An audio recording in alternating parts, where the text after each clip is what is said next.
حضرت شاہ عبد القادر رائے پوری رحمۃ اللہ علیہ کے خاص الخاص تربیت یافتہ کی بیٹی، اس کے باوجود میں نے ایک خط لکھا اس لڑکی کے نام جس کے ساتھ میری شادی ہونے والی تھی، اور اپنی بڑی بہن کو وہ خط لکھ کر دیا اور کہا کہ آپ اس کو پڑھ لیجئے اور ان صاحبزادی تک اس کو پہنچا دیجئے۔ میں نے اس خط میں سلام مسنون کے بعد یہ لکھا کہ میری 3 شادیاں ہو چکی ہیں، اگر چوتھی بیوی بننے کے لیے آپ تیار ہوں تو میں اس رشتے کو منظور کروں گا،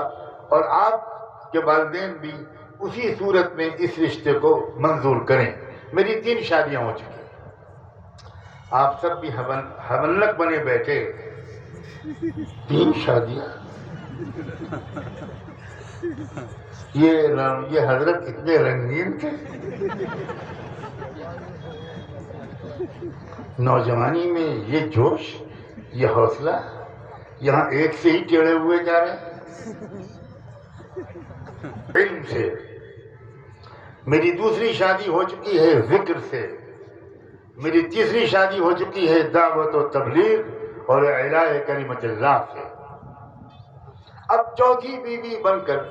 ان تینوں کی سپورٹ کے لیے اگر تیار ہو تو مجھے منظور ہے، ورنہ اپنی زندگی کو مشقت پہ مت ڈال۔ میری بہن نے یہ خط پڑھا، کہا تمہارا دماغ خراب، یہ کوئی خط دینے کا ہے؟ اس طرح لکھا جاتا ہے کہ میری 3 شادیاں ہو چکی ہیں۔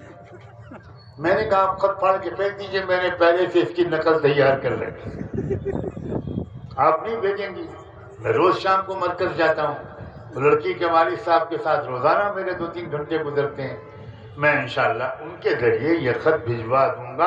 بھجواؤں گا ضرور،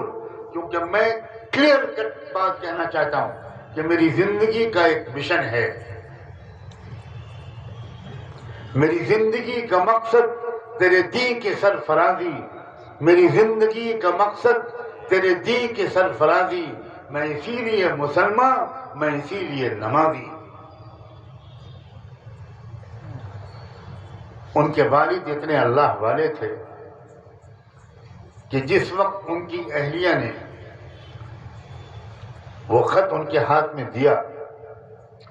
اور ان کے والد نے وہ خط پڑھا تو سجدہ شکر میں گر گئے۔ بہت رونے والے انسان تھے، بہت رونے والے انسان تھے۔ مجھے بتایا گیا کہ 10-12 منٹ تک سجدے میں پڑے روتے رہے، شکر ادا کیا اور بلا تکلف اپنی بیٹی کو میرا وہ خط پکڑا دیا کہ مولانا سجاد میاں کا یہ خط تمہارے نام آیا ہے، تم اکیلے میں اس کو پڑھ لو۔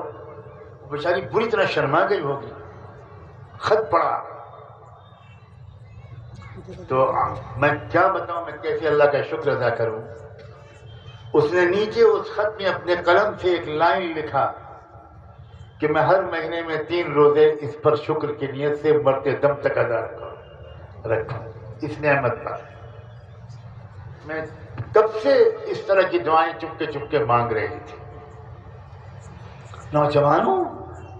کچھ تمناؤں کو ٹھیک کرو، اسلام کو سمجھو، اسلام کے تقاضوں کو سمجھو، ہمتوں کو بلند کرو اور ایسے صاحب کردار بنو کہ تم میں سے کسی نہ کسی پہلو سے اس ملک کو، اپنے سماج کو، اپنے شہر کو، اپنے محلے کو، کسی نہ کسی طرح اس کے ایک فرد کو تم سے راحت ملے، ترقی ملے۔ میں اس بات کو بھی چھپانا نہیں چاہتا کہ میں اتنی کھل کر یہاں جو بات کر رہا ہوں اس کی ایک وجہ آپ لوگوں کی طلب،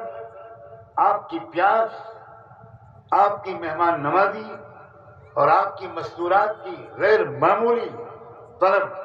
اور ایسا لگتا ہے کہ اندر ایک پیاس ہے آپ کے اندر، اور یہ ماحول جو یہاں آپ کے سیاسی قائد عارف مسعود کی محنت سے اور ان کی سمجھداری سے، برادران وطن کے ساتھ ان کے حکیمانہ تعلقات سے اور ان علماء قاضی شہر اور مفتی شہر کی نہایت حکیمانہ قیادت سے، نہایت بصیرت مندانہ رہنمائی سے آپ کے اندر میں نے وہ صلاحیت محسوس کی کہ میں نے چاہا کہ وہ بات جو میرے دل میں ہے، جو آج یہاں پوری طرح دل کھول کر آپ کے سامنے رکھ دوں، اور میں اس امید کے ساتھ اب رخصت ہوں گا کہ آپ اپنے علماء کی، اپنے قائد کی اور ان معروضات کی جو آپ کے اس مہمان نے آپ کے سامنے رکھی ہیں، ان کی بھرپور قدر کر لیں۔ انشاءاللہ آپ دیکھیں گے کہ آئندہ چند سالوں میں آپ کا حصہ شہر بھوپال، مدھیہ پردیش اور ملک کی ترقی میں نظر آئے گا دور بیٹھ کر لوگوں کو۔ اور کیا عجب ہے کہ لوگ پھر آپ سے سیکھنے آئیں کہ آپ نے کس طرح اپنے ذہن کو مثبت بنا لیا، ایک کلیئر کٹ کانسیپٹ آپ کا کیسے ہو گیا، کیسے ایک واضح مشن اور نصب العین آپ کی سمجھ میں آ گیا۔ دور دور سے شاید لوگ آپ کے پاس آئیں اور پھر آپ ان کی رہبری کریں۔ وما ذلك على الله بعزيز، وآخر دعوانا ان الحمد للہ۔